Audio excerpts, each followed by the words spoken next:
Cześć ocalali, z tej strony TOS. W tym wideo chciałbym przedstawić według mnie najbardziej optymalne ustawienie Waszych kont pod leczenie podczas walki State vs State. Dzięki temu podczas intensywnej rywalizacji będziecie mieli okazję w znacznie krótszym czasie zregenerować swoje oddziały i szybciej wrócić do walki. W pierwszej kolejności musicie oczywiście zwrócić uwagę na talenty Waszego naczelnika. Przełączcie się na zakładkę trybu ekonomicznego i aktywujcie wszystkie talenty znajdujące się w dolnej części drzewa rozwoju. To właśnie one odpowiadają za maksymalne przyspieszenie leczenia. Po ich aktywacji uzyskacie kolejno bonusy wynoszące 24, następnie 50, później 120 oraz finalnie aż 300% do szybkości leczenia rannych żołnierzy. I to jest absolutna podstawa. Bez tego nawet największe zapasy przyspieszeń nie będą wykorzystywane w pełni efektywnie. Drugą rzeczą, o której wielu graczy zapomina, jest aktywacja specjalnej umiejętności zdobytej podczas eventu okolicznościowego powiększającej pojemność szpitala. Talent ten powiększa pojemność szpitala o 25 000 jednostek na 4 godziny. W praktyce oznacza to, że możecie przyjąć znacznie więcej rannych bez ryzyka ich utraty.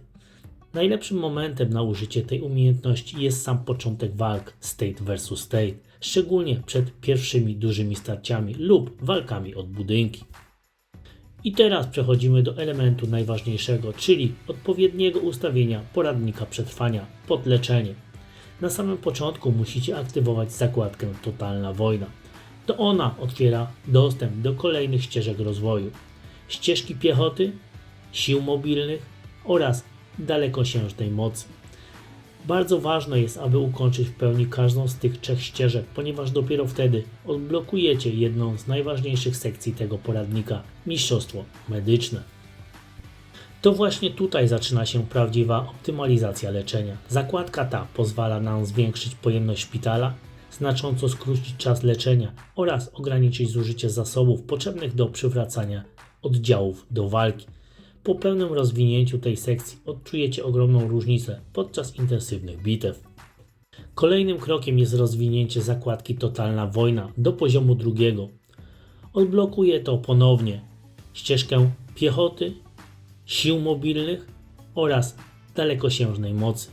Tym razem w wersji poziomu drugiego. Również tutaj polecam ukończyć wszystkie dostępne postępy, ponieważ jedna z tych dróg odblokuje mistrzostwo medyczne poziomu drugiego. Drugi poziom mistrzostwa medycznego jeszcze bardziej zwiększa pojemność szpitala, przyspieszenia leczenia oraz poprawia ogólną efektywność zużywanych zasobów podczas State vs State. Dzięki temu możecie praktycznie nie wypadać z walki nawet przy bardzo intensywnych starciach. Wszystkie rzeczy, o których dziś powiedziałem, to absolutny fundament dla każdego gracza aktywnie uczestniczącego w rywalizacji State vs State. Odpowiednie przygotowanie leczenia często decyduje o tym, czy uda Wam się nie stracić Waszych wojsk permanentnie. Mam nadzieję, że ten materiał pomoże Wam poprawnie ustawić Wasze konta i jeszcze skuteczniej wspierać swój stan podczas walk. A na dziś to już tyle. Dziękuję za uwagę i do usłyszenia w kolejnym materiale.